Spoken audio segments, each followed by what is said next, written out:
আৱত সভাৰ মাজে জগত জননী লয়লাহে চলি আহে গজেন্দ্ৰ গামিনী লয়লাহে চলি আহে গজেন্দ্ৰ গামিনী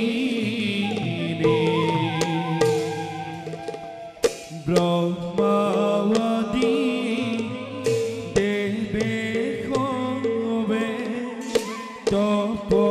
জপ ধ্যানে ৰাম কৃষ্ণ হৰি বোলা সভাসদ জনে ৰাম কৃষ্ণ হৰি বোলা সভাসদ জনে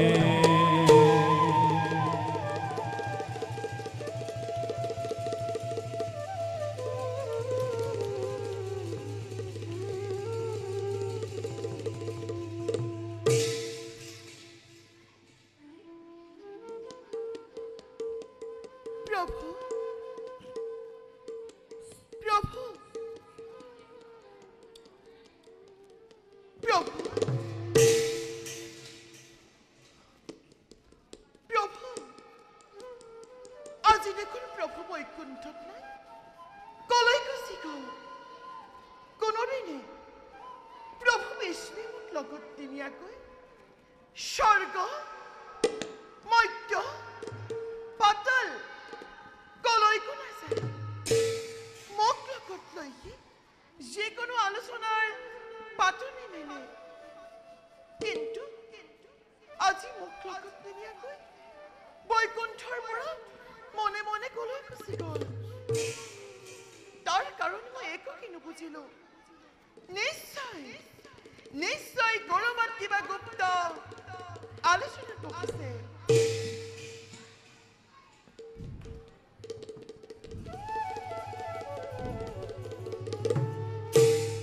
বিষ্ণু ভকতৰ সংগ লইবা প্ৰথমত এ গুৰু মানি শুশ্ৰূষা এৰিবা ভাল মত বিষ্ণু ভকতৰ সংগ লইবা প্ৰথমত গুৰু মানি শুশ্ৰূষা এৰিবা ভাল মত নাৰায়ণ নাৰায়ণ নাৰায়ণ হে পৰম কৰুণাময় জগত জননী এই দিনহীন নাৰদৰ ভক্তি ভৰা সেৱা কৰিব গ্ৰহণ উঠেনি বৰশী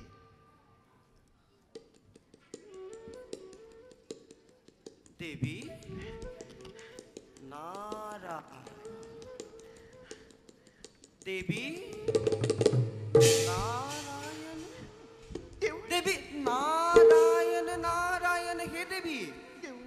কিবা হেতু আজি তোমাক দেখিছো ইমান চিন্তিত বৈকুণ্ঠলৈ আহিলে লক্ষ্মী আৰু নাৰায়ণৰ যুগল চৰণ দৰ্শন হয়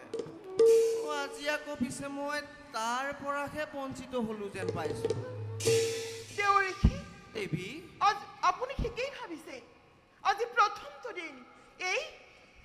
বৈকুণ্ঠপুৰী বিষ্ণুবিহীন নাৰায়ণ জাননী দেৱৰীষী প্ৰভু বিষ্ণুৱে মোক মোক লগত নিনিয়াকৈ কলৈকো নাযায় নাযায় দেৱী আজি কিন্তু তাৰ ব্যতিক্ৰম ঘটিছে দেৱৰী ও দেৱী প্ৰলয় ও দেৱী মহাপ্ৰলয় ও দেৱী কিছুদিনৰ পিছতে দেখিবা মহাপ্ৰলয়ত পৰি এই গোটেই পৃথিৱী একেবাৰে পানীত ডুব যাব চাৰিওফালে কেৱল পানীয়েই পানী হ'ব দেৱী কেৱল পানীয়েই পানী হ'ব প্ৰলয় ও দেৱী মহাপ্ৰলয় ও নহয় আপুনি আপুনি নাৰায়ণক ক'ৰবাত লগ পাইছিল নেকি দেৱৰী তাকেইটো ক'বলৈ আহিছোঁ মই কওক দেৱৰী কৈছিলোঁ কৈলাশলৈ কৈলা ও দেৱী তাত কি দেখিলোঁ জানা কি দেখিলে দেৱৰী ব্ৰহ্মা বিষ্ণু ৰুদ্ৰ তিনিও একেবাৰে গুপ্ত আলোচনাত মগ্ন আৰু কি দেখিলোঁ জানা নাই দেৱী কি দেখিলে ব্ৰহ্মাৰ কন্যা সৰস্বতী ও সৰস্বতী দেৱী ব্ৰহ্মাৰ কন্যা সৰস্বতী আৰু শিৱৰ ভাৰ্যা পাৰ্বতীয়েও সেই আলোচনাত ভাগ লৈছে নাৰায়ণ নাৰায়ণ সৰস্বতী মই আকৌ পাৰ্বতী ভাবিলোঁ দেৱী মই আকৌ ভাবিলোঁ প্ৰভু বিষ্ণুৱে বা তোমাক কিয় নানিলে সেই ঠাইলৈ নাই সৰস্বতী পাৰ্বতী অ দেৱী দেৱৰী এই কথা সঁচা নেকি দেৱৰী ও নাৰায়ণ সঁচা নে মিছা তুমি সেইবোৰ নিজেই পাছত দেখিবা নহয় মই যেতিয়া সেই স্থানত হলো উপস্থিত ভোলানাথে একেবাৰে টুটুকিয়াটো আহিলে বুলি উপহাসেই কৰিলে নহয় পোনে পোনে মই সেই স্থান পৰিত্যাগ কৰি বৈকুণ্ঠ পালোহি দেৱী আৰু কি জানা দেৱী পৃথিৱীত মহাপ্ৰলয় হ'ব ও দেৱী পৃথিৱী ধ্বংস হ'ব ও দেৱী আৰু কি জানা তাৰ আলোচনা চলিছে গোপনে ও অথচ মই সেই কথা গমকে নাপাওঁ তুমি গমকে নোপোৱা দেৱী গুপ্ত আলোচনা যদি শিৱৰ ভাৰ্য পাৰ্বতী আছে দেৱী তাত আছে ব্ৰহ্মাৰ কন্যা সৰস্বতী তাতে আছে দেৱী সেই আলোচনা থাকিব পাৰে তেন্তে স্বয়ং বিষ্ণুৰ পত্নী হৈও মই সেই আলোচনাত ভাগ ল'ব পৰা নাই কিয় কওক দেৱৰী দেৱী মোৰ কৰ্তব্য কি মই বিকলভাৱে অপমানিত হৈছো দেৱৰী অপমানিত হৈছো দেৱী দেৱৰী তাতোতকৈ ডাঙৰ কথাটোতো তুমি নাজানাই দেৱৰী ও দেৱী এই পৃথিৱীৰ যিমানবিলাক বেদাস্ত্ৰ আছে দেৱী এই পৃথিৱীৰ যিমানবিলাক মূল্যৱান বেদাস্ত্ৰ আছে সকলোবোৰ সংগ্ৰহ কৰি গুপ্ত কৰি ৰাখিবলৈ দিছে মোক দিছে দেৱৰী সৰস্বতী ও দেৱী জীৱ-জন্তুৰ দায়িত্ব দিছে জানো দেৱৰী নাৰায়ণে সেই দায়িত্ব কেৱল মোকেই অৰ্পণ কৰিব নহয় দেৱী জীৱ-জন্তুৰ দায়িত্ব দিছে পাৰ্বতী ও দেৱী দায়িত্ব পাই যে দুয়োৰে কি অপাৰ আনন্দ তুমি তাত থকা হলে সেই আনন্দৰ ভাগ ল'ব পাৰিলাহেঁতেন নাই দেৱৰী নুশুনাব আৰু তেনেবোৰ গুপ্ত কাহিনী নাৰায়ণ আজি বিষ্ণুৱে সেই কথা কিয় গুপুতে ৰাখিছে মই কি তেওঁৰ পত্নী নহয় দেৱৰী নাৰী লাস্যময়ী দেৱৰী নাৰী হাস্যময়ী আৰু সেই নাৰীয়ে সময়তে দেৱৰী ৰণসংগী মূৰ্তি ধাৰণ কৰে মোৰ অবিহনে কি বিষ্ণুৱে সৃষ্টি ৰক্ষা কৰিব পাৰিব নাই দেৱৰী মই ইয়াৰ ভিখনি প্ৰতিশোধ ল'ম দেৱৰী মই ইয়াৰ ভিখনি প্ৰতিশোধ ল'ম শান্ত হোৱা দেৱী নেজানো দেৱী প্ৰভু বিষ্ণুৱে তোমাক প্ৰত্যাখ্যান কৰি কিয় বা এনেদৰে নতুন সৃষ্টি মেলিছে পাতনি দেৱৰী মই সেই বিষ্ণুৰ সৃষ্টিৰ পাতনি নিমিষতে ৰুদ্ধ কৰি পেলাম চাই থাকক দেৱী আপোনাক সাক্ষী কৰি আপোনাৰ সাক্ষাততে এক মহাপ্ৰলয়ংকাৰী দৈত্য সৃষ্টি কৰি বিষ্ণুৱে নতুন সৃষ্টি নাই দেৱী নাই দেৱী অংকুৰণ কৰিব খুজিছে সেই সৃষ্টিৰ পাতনি মই নিমিষতে ৰুদ্ধ কৰি পেলাম নিমিষতে ধূলিৰ লগত উৰুৱাই পঠাম শান্ত হোৱা দেৱী হে দেৱী এই মহাপ্ৰলয় সৃষ্টি হোৱাৰ আগতে তুমি আন এক মহাপ্ৰলয় সৃষ্টি নকৰিবা দেৱী নহ'লে দেৱী নহ'লে তুমি আৰু মই মৰ্ত্যলৈ খহি পৰিম দেৱী দেৱী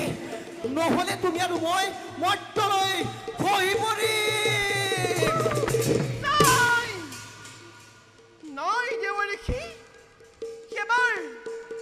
এবাৰ যি কামলৈ মই মনস্থ কৰিলো তাৰ পৰা আৰু মই কেতিয়াও বিচলিত নহওঁ বিষ্ণুৱে বুজিব লাগিব লক্ষ্মীক অপমান কৰাৰ পৰিণাম কিমান ভয়ংকৰ হ'ব পাৰে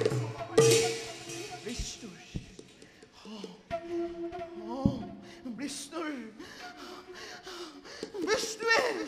মোক কৰা অপমানৰ পৰিণাম ভোগ কৰিবই লাগিব বিষ্ণুৰ সেই সৃষ্টি মই ধ্বংস কৰিবই লাগিব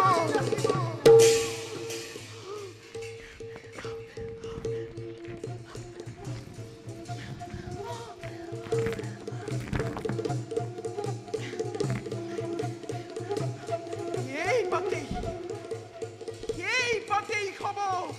বিষ্ণুৰ সৃষ্টি ধ্বংসকাৰী মহাপ্ৰলয়ংকাৰী অস্ত্ৰ মহাপ্ৰলয়ংকাৰী অস্ত্ৰ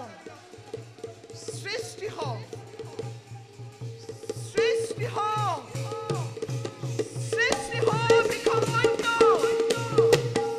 এই বুলি লক্ষ্মী মাৱে ডিঙিহাৰ ফুলি লইলে ডিঙিহাৰ ফুলি লইলে মহাপ্ৰলয় কাৰী দৈত্য স্বজন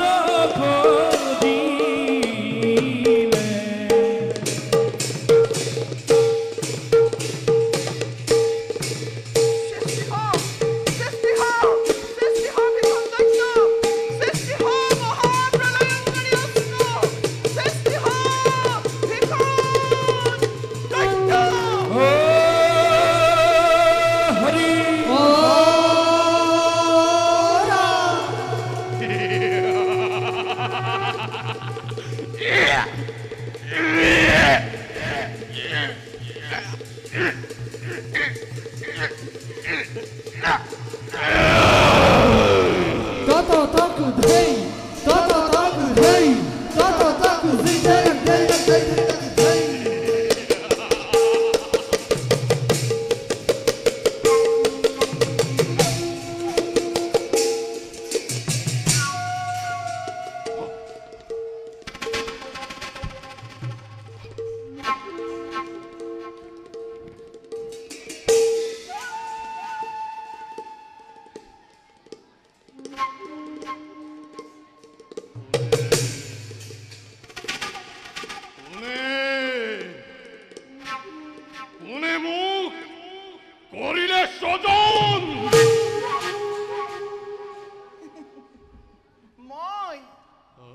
মই পুত্ৰ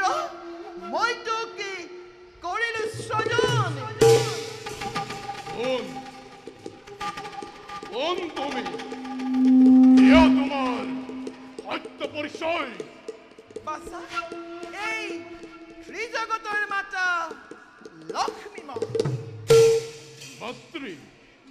হে মাতৃ পুত্ৰ কিয় মোক অকস্মাতে কৰিলা স্বজন কিবা কষ্ট মই কৰিম সাধন দৈত্য তোকে সৃষ্টি কৰাৰ উদ্দেশ্য মোৰ মহানে পুত্ৰ মাতৃ অলপ দিনৰ পাছতে পৃথিৱী ধ্বংস হ'ব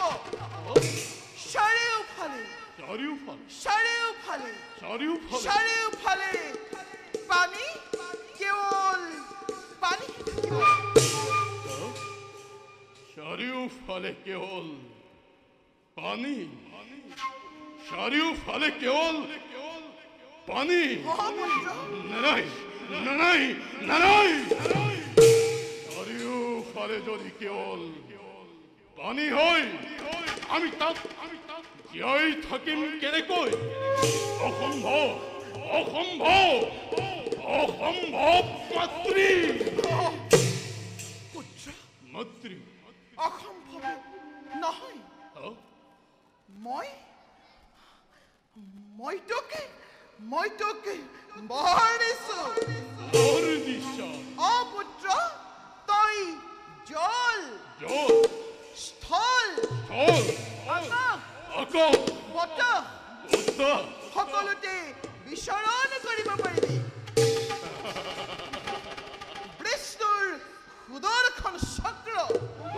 আৰু মহাদেৱৰ ত্ৰিশূলেও কোনো অনিষ্ট সাধন কৰিব নোৱাৰে তোৰ গোটেই সৰ্ব শৰীৰ তোৰ গোটেই সৰ্ব শৰীৰ তোৰ গোটেই সৰ্ব শৰীৰ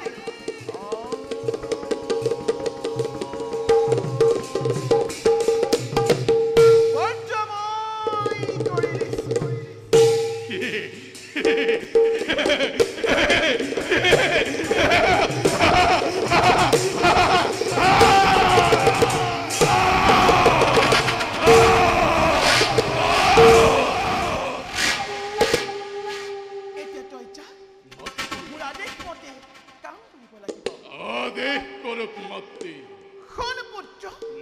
অলপ দিনৰ পাছতে পৃথিৱীত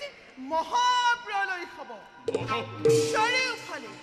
চাৰিওফালে পানী কেৱল পানী থাকিব ঋষি মুনিসকলে যাক যজ্ঞ কৰিবলৈ বেদ বেদাংগ অৰ্থ শাস্ত্ৰ এইবিলাক একোৱেই নাথাকিব আৰু সেইবিলাক মহাপ্ৰলয়ত ধ্বংস হোৱাৰ আগতে তই উদ্ধাৰ কৰিব লাগিব আৰু যদি সেই উদ্ধাৰ কৰ তেতিয়া তহঁত অসুৰবোৰে দেৱতা পুত্ৰ দেৱতাতকৈও উচ্চ আসন লাভ কৰিব পাৰিবি এতিয়া তই যা ধুমুহাৰ দৰে কৰ্তব্যত অগ্ৰসৰ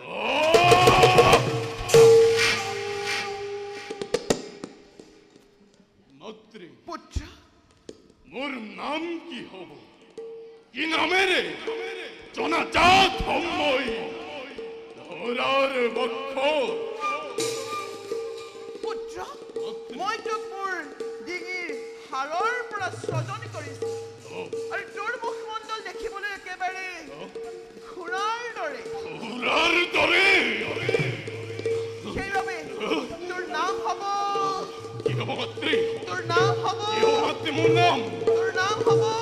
মাতৃ তোৰ নাম হ'ব হয় দৈত্য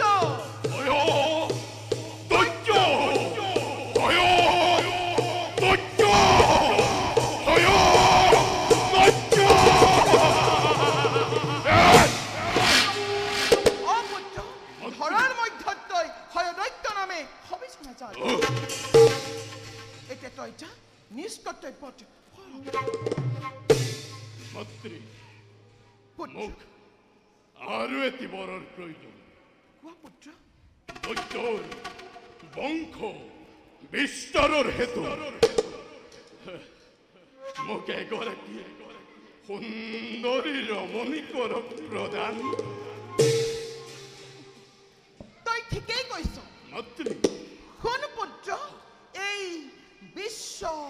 ব্ৰহ্মাণ্ডৰ ভিতৰত ব্ৰহ্মাৰ এক মাত্ৰ কন্যা নাম সৰস্বতী পুত্ৰ সৰস্বতীৰ সমান গুণী মানি জ্ঞানী সুন্দৰী নাৰী আৰু কোনোৱেই নাই এতিয়া তই যা চলে বলে কিম্বা কৌশল কৰি হলেও সৰস্বতী কিবাহৰ প্ৰস্তাৱ দি গৈ যা পুত্ৰ চলে বলে কিম্বা কৌশল কৰি হলেও সৰস্বতীক বিবাহৰ প্ৰস্তাৱ দি গৈ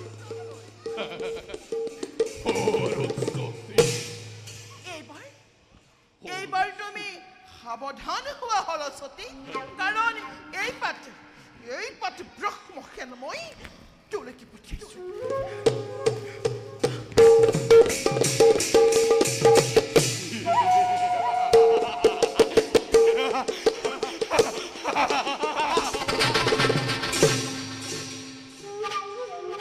ব্ৰহ্মাৰ কন্যা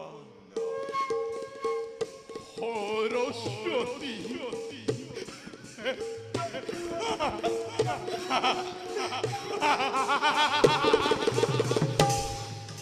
বিশ্ব ব্ৰহ্মাণ্ড ৰাখৰ শিকাৰী লক্ষ্মীৰ নন্দনময় অয় দৈত্য সমস্ত ব্ৰহ্মাণ্ড উৰিব লাগিব আজি মোৰে নিত্য স্বৰ্গৰ দেৱতা মৰ্ত্যৰ মানৱ পাতালৰ বাসুকী ধৰা ধৰে ঐ কম্পমা ব্ৰহ্মাৰ কন্যা সৰস্বতী হ'ব লাগিব অৰ্ধাংগিনী মোৰ দেখিব জগতে বুজিব বিশ্বই অয় দৈত্যৰ শক্তি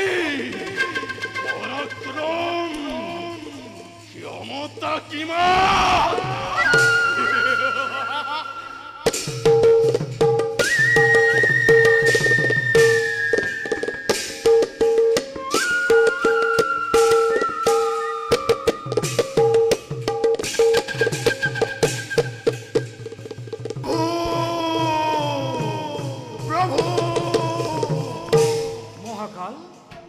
আবির্ভাব হওয়ার কারণ কি মহাকাল? প্রভু মহাপ্রলয়ের আগতে এক নতুন মহাপ্রলয়ে দেখা দিয়েছে প্রভু। আর কি মহাপ্রলয় মহাকাল? দেবী দেবী মাতৃ লক্ষ্মী পৃথিবী ধ্বংসের বাবে এক এক ভয়ঙ্কর দৈত্যর সৃষ্টি করেছে মহাকাল। এই দৈত্য প্রভু এইফালে আহিব ধৰিছে। মই মাথো আপোনালোকক সতৰ্ক কৰি দিবলৈ আহিছো। মহাকাল ও প্রভু ইজেন দ্বিতীয় প্রলয়, ইজেন দ্বিতীয় প্রলয়, ইজেন দ্বিতীয় প্রলয়। মহাবিপদ হল প্রজাপতি। লক্ষ্মীয়ে মোৰ কাৰ্যত প্ৰতিদ্বন্দ্বিতা কৰাৰ ফল নিজে নিজে ভোগ কৰিব লাগিব। প্ৰভু এই দুটকীয়া নাৰদ থাকে মানে পৃথিবীত নোহোৱা নোপোজা ঘটনা ঘটিয়েই থাকিব। সি মোৰ পুত্ৰ হৈ মোৰ সৃষ্টিত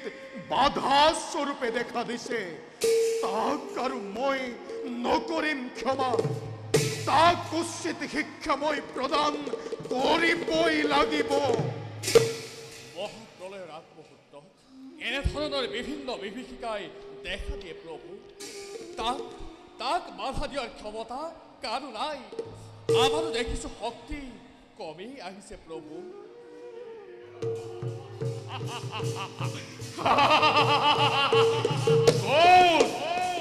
ক'ত সেই ব্ৰহ্মাৰ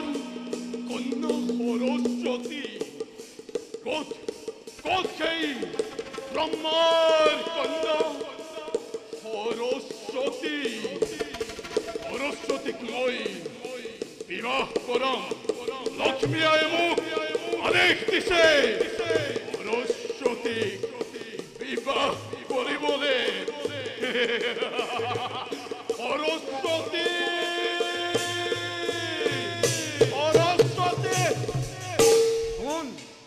কোন তই মহাদৈত্য? কিয় তই বৈকুণ্ঠত কৰিছ প্ৰৱেশ? কোন তহঁত? দে তহঁতৰ সত্য পৰিচয়। দৈত্য তোৰ উৎফন্দালিৰ সীমা চেৰাই গৈছে। ওরে মহাকুরে প্রহার করার আগতে এই স্থানটই কর পরিত্যাগ। এই বৃথা শ্রেষ্ঠ দেবতা আরো যদি প্রমাণ করে চাব পারো বেশ, সেই হোক। বেশ বেশ তেন্তে হে হে লাগিল না গিল রণ দেব দান বর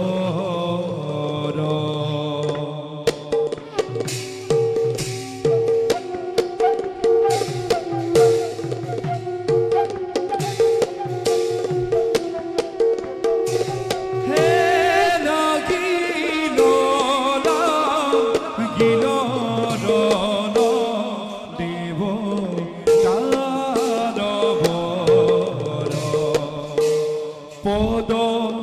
ভরে বহু মতি কম্পে ধরা ধর হে পদ ভরে বহু মতি কম্পে ধরা ধর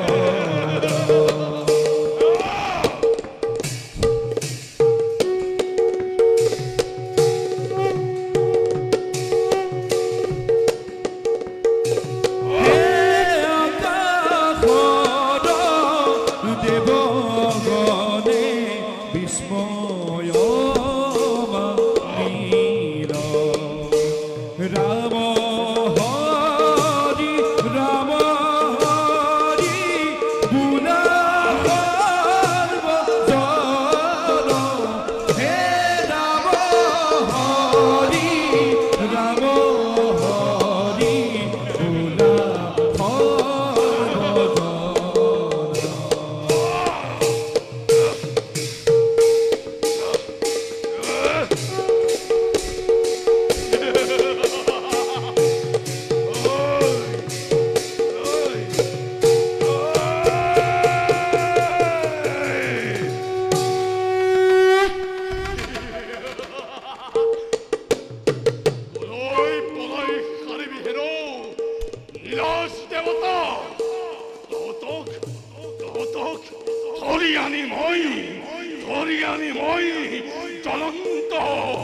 জ্বলন্ত অগ্নি করিম নিক্ষেপ